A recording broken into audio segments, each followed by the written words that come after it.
ఇక్కడ మనం ఒకటి గమనిస్తే తిరుమల తిరుపతిలో ఈ నాయకులు ఎవరైతే ఉన్నారో పవన్ కళ్యాణ్ గారు, చంద్రబాబు గారు, జగన్మోహన్ రెడ్డి గారు, వాళ్ళ యొక్క ఫేస్ ఎక్స్ప్రెషన్స్ చూసారా? పవన్ కళ్యాణ్ గారు ఇంతకుముందు ఏం మాట్లాడారు గుర్తుందా?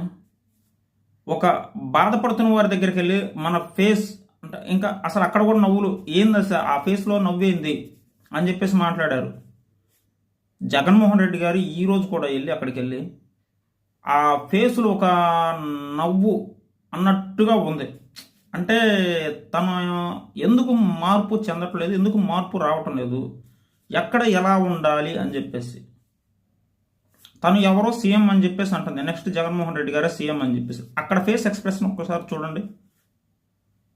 అది నాయకులకి ఇంకా